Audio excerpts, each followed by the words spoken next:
des questions. J'en ai aussi pour Emma Rafovic qui est avec nous en direct à distance. Bonjour madame, vous êtes députée européenne pour le Parti socialiste. Vous avez entendu la déclaration de Gérald Darmanin. Qu'en pensez-vous ? Écoutez, moi, ce que je sais déjà, c'est que cette tragédie dont nous sommes toutes et tous témoins, évidemment, elle provoque une vive émotion pour nous toutes et tous, mais aussi elle appelle à des réponses fortes, des réponses politiques.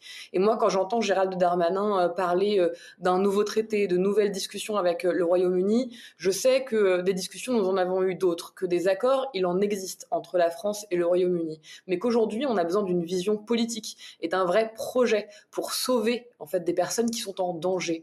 Et tous ces accords successifs, si à la fin ils ne finissent que par être juste des coups de com', mais qui ne sauvent aucune vie, eh bien oui, ce ne sera pas suffisant. Nous avons besoin d'une réelle ambition, d'une ambition qui ouvre des voies légales d'immigration, qui permettent de sauver, parce que c'est bien ce mot-là qui doit être la clé. J'entendais à l'instant sur votre plateau le porte-parole d'Utopia 56, déjà dire à quel point leur travail est essentiel et important, mais surtout que les politiques publiques, et évidemment l'Union européenne, mais aussi la France, doivent aujourd'hui être à la hauteur et que malheureusement, ils ne le sont pas.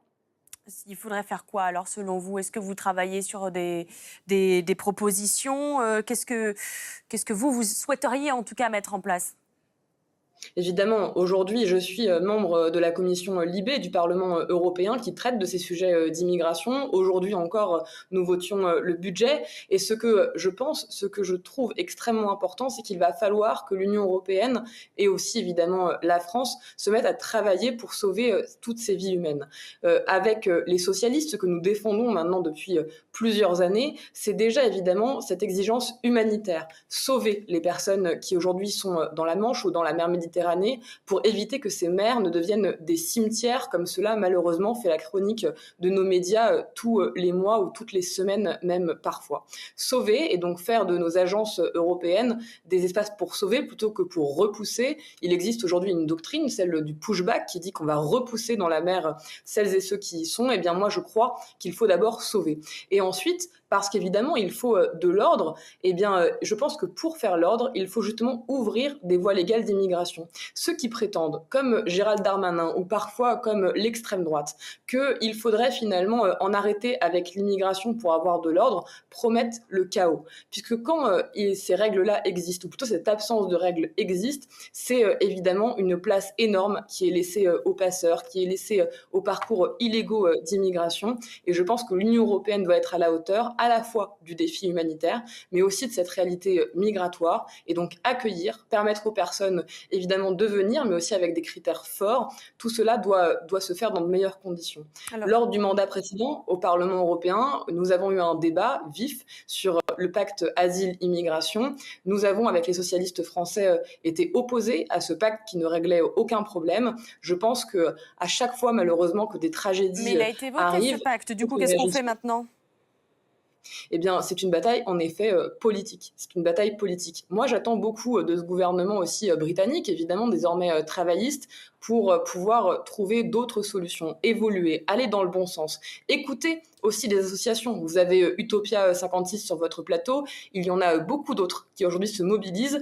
Et je pense qu'il faut entendre que leur discours est un discours beaucoup plus proche de la réalité que le discours que certains ont, qui se prétendent finalement en lien avec les Français ou en lien avec les Européens, mais qui en réalité se basent sur du vent pour réfléchir. Aujourd'hui, il y a des gens qui meurent dans nos mers, dans la Méditerranée, dans la Manche. C'est cette urgence-là qui doit guider notre action, évidemment en lien avec toutes les réalités, en lien avec toutes les réalités européennes et politiques, mais c'est cette urgence-là, humanitaire, qui doit guider notre action. Cela veut dire qu'il faut renégocier avec Londres ?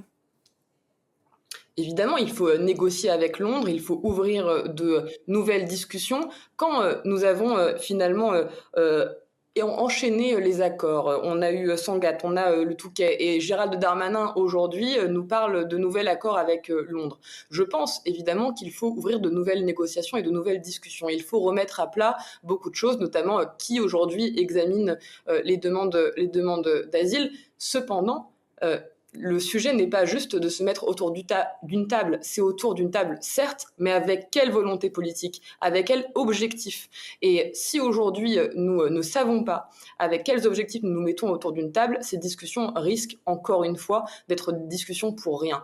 Alors Gérald Darmanin, c'est tant mieux, est un ministre démissionnaire, donc il n'a sans doute pas réellement de projet politique, et nous le savons déjà depuis longtemps, mais je pense qu'aujourd'hui, il est temps de remettre un peu de politique dans tout cela et de réfléchir à la fois voie légale d'immigration, discussion avec le Royaume-Uni, entre le Royaume-Uni et la France, mais aussi entre le Royaume-Uni et l'Union européenne, mais avancer. Emma Rafovic, vous avez quand même vu lors des dernières législatives, lors des derniers votes qui ont eu lieu, que majoritairement, enfin en tout cas une bonne partie des Français étaient contre cette immigration massive.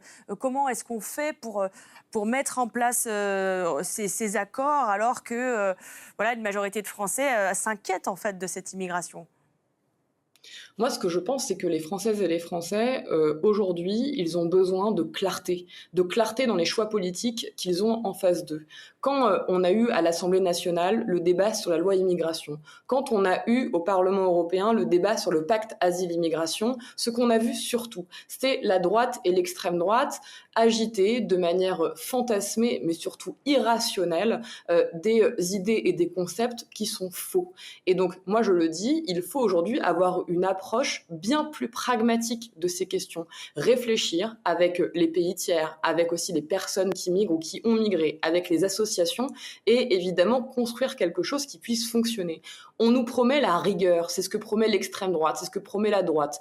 On nous parle même parfois d'immigration zéro. Eh bien moi, ce que je vois, c'est quand des gouvernements s'engagent, je pense notamment à Giorgia Meloni en Italie, à faire de l'immigration zéro, ils finalement se déjugent eux-mêmes quelques mois plus tard en finalement accueillant parce qu'ils n'avaient pas d'autre choix ou d'autres volontés politiques.